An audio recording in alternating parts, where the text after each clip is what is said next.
Bangladesh public service কমিশনের কোনো পরীক্ষায় প্রশ্নপত্র ফাঁস রোধ ও দায়ীদের শাস্তির বিষয়ে রয়েছে আইন।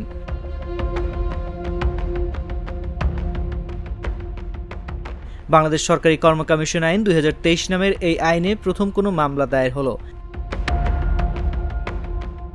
পিএসসি চেয়ারম্যানের সাবেক গাড়ি চালক সৈয়দ আবেদ আলী সহ ৩১ জনের বিরুদ্ধে এ আইনে প্রথম মামলা হয়েছে গত সোমবার। এ আইনে সর্বোচ্চ শাস্তি ১০ বছরের কারাদণ্ড ও অর্থদণ্ড।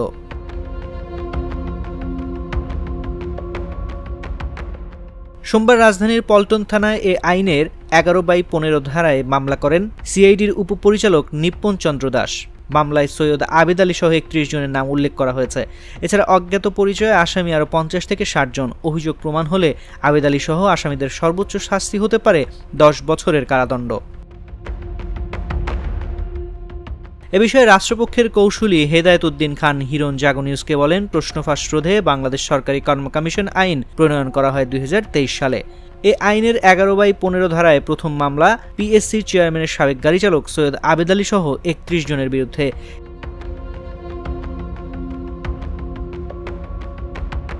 এর মধ্যে ১৭ জনকে গ্রেফতার করা হয়েছে।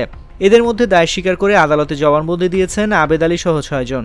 এছাড়া পিএসসির উপপরিচালক মোহাম্মদ আবু জাফর সহ ১১ জনকে কারাদণ্ডে পাঠানো হয়েছে।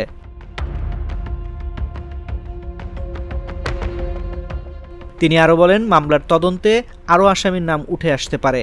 এ আইনের সর্বোচ্চ শাস্তি ১০ বছরের কারাদণ্ডের বিধান রয়েছে। আমরা চেষ্টা করব আসামিদের সর্বোচ্চ শাস্তি নিশ্চিত করতে। তবে আসামি পক্ষের আইনজীবীদের দাবি, আসামিদের বিরুদ্ধে যে অভিযোগ আনা হয়েছে তা সত্য নয়।